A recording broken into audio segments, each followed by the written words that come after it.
Hello guys! So welcome back to my channel, to our channel. This video, gagawa tayo ng pork siomai. So madali lang to, para lang gumagawa ng lumpia.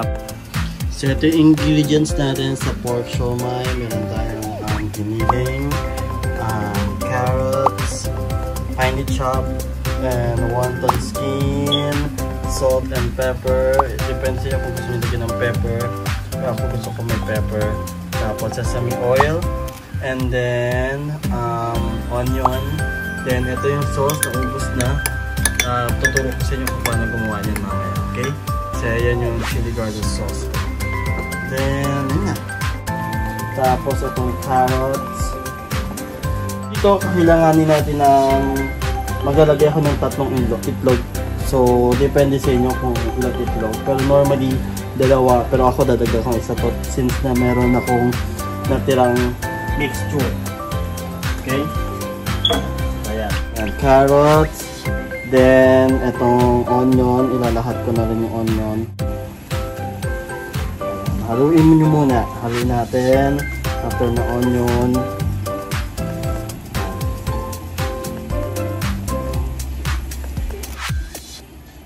Ayan. So, after nyo ilagay yung onion, carrots, halu-haluin nyo na.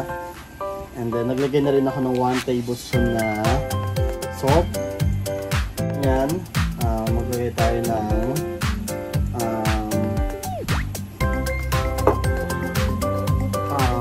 sesame oil. Sesame oil. Mga 1 teaspoon.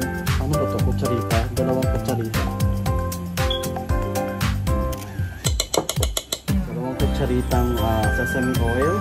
Then yung egg, ilagay na rin natin. 2 egg. So, pwede kayong gumawa ng dito sa gitna. Ayan. Ayan. Pwede mo na lang dito halo-halo. Pwede dyan.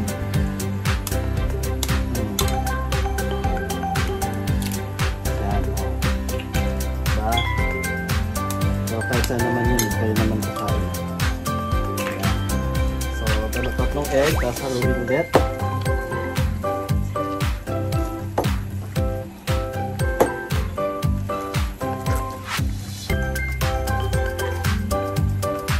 Kasi pag gamit yung kamay yung gamit yun, di ba mas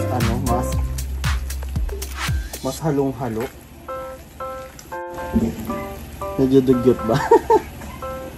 Ayan, halong-haluin nyo.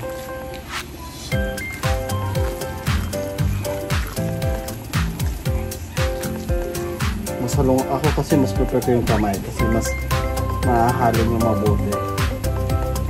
Gusto ko siyang kamayin with love. Pero kayo kung masala naman kayo, pwede kayo gumamit ng kutsara.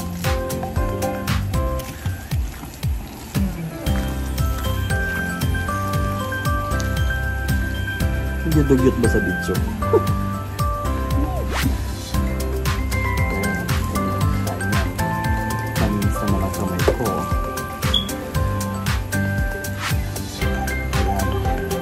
Tapos kung gusto nyo lagyan ng salt, ng pepper, it's up to you guys, it's optional. So, yan, ayan na ang ating mixture. Maghuhugas na ang kamay at lalagyan ko na ng pepper. Ayan, so lalagyan ko siyang pepper guys kasi gusto mo yung pepper yung siomai. Tapos haluin ko na naman siya. Pero hindi nagamit ang kamay kasi magra-wrap na tayo. So medyo haluin ko na siya ng konti.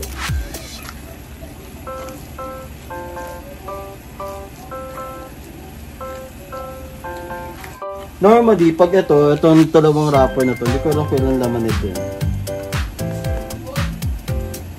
Ito, pag nauubos to, ginagawa ko lumpia yung natitira or patties. So, pagpahingahin lang natin saglit yung karne kasi napagod siya kapaikot ko. Then after 5 minutes or 10 to 15 minutes, pwede na itong i-wrap. So for the meantime, habang hinihintay natin to, gawa tayo ng sauce. Okay guys, so habang hinihintay natin, nagpapahingi natin yung giniling doon, gagawa tayo ng sauce. Kita ba ako? Gagawa tayo ng sauce niya. So ako, pag gumagawa ko ng sauce, ito lang yung ingredients ko. Meron tayong oyster sauce. Ayan, Mamacita oyster sauce. And then yung Worcestershire sauce. Ayan. Then garlic, minced garlic. Then oil. Then optional kung gusto nyo maanghang, pwede kayo maglagay ng chili flakes or chili garlic, pwede yun. Ilagay nyo dyan. Kung nakamarunong ka gumawa ng chili garlic oil nyo or chili garlic sauce, pwede nyo i-combine dito. Masarap yun. Ayan. Painitin natin yung pan. So, maglagay tayo ng oil. Siguro mga 2 tablespoon. Katansya-tansya na lang. Sa up to kung anong karami. Tapos, ako, pag maraming, mas masarap, mas maraming garlic. So, konti lalagay ko kasi meron ako na, ito, mga 2 kutsarang garlic. Marami, mas masarap. Kalimutan ko yung toyo. Ayan, maglalagay din tayo ng toyo.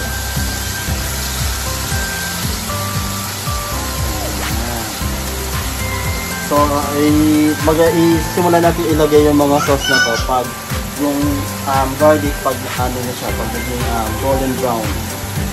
Ayan, bango ng bawang. So, ang sign nyo dito, pag golden brown na yan, doon yung simulan ilagay yung mga oyster sauce, chili garlic sauce nyo, or chili oil nyo, pwede nyo ilagay dito. Hintayin nyo muna maging golden brown yung garlic. Yung sa rice cooker, ito yung ginagamit ko lagi yung pang tansya-tansya sa mga toyo, ganyan pag mag-adobo ako. Yan, yun yung ginagamit ko.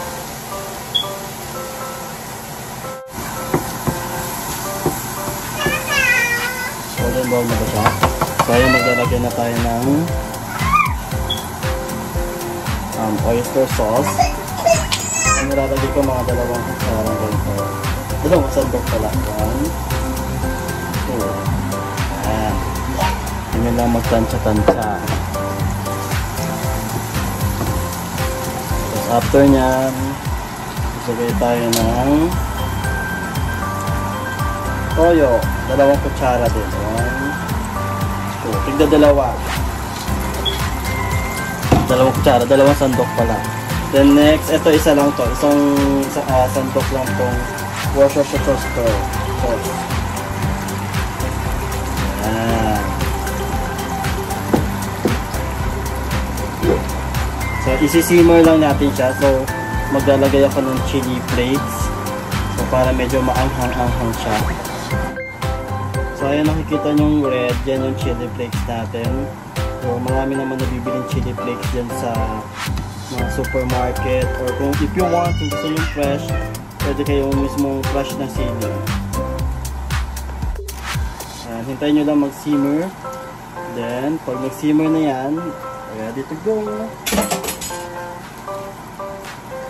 Kita ba? Mas maraming garlic, mas masarap.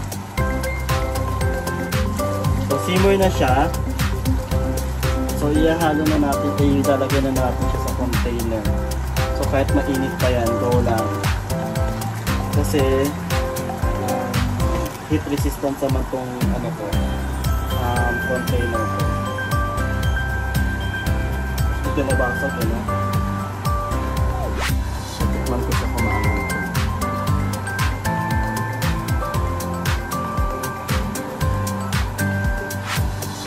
Sarap! Ayan, so magbabalot na tayo ng siomai. Okay, so simulan na natin magbalot ng siomai.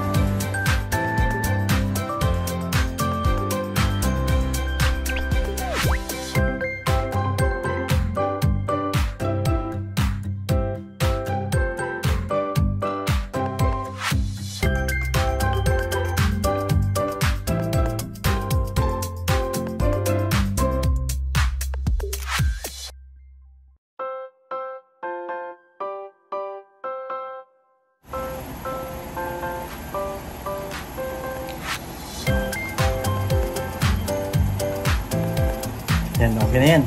Okay guys, so tapos na akong magbalot, mag-wrap ng first batch. So, i-steam na natin siya. Steam na natin siya guys. So, okay, so i-steam ko na siya guys. So, hintay tayo ng mga 10 to 15 minutes. Okay na yan. Kasi malilit lang naman yung ginawa natin. So, hindi siya ganun ka, maluluto siya kagad.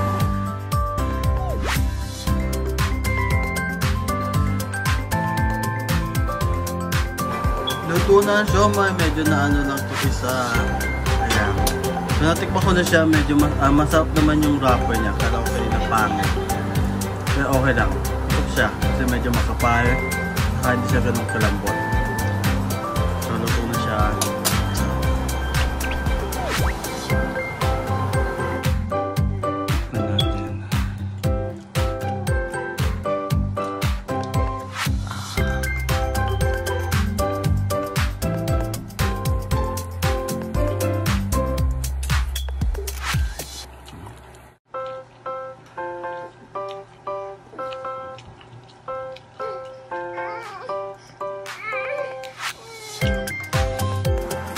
Okay guys, so nagugutom na ako. So this will be the end of our vlog for today. Thank you for watching. Please do like, share, and subscribe to our channel.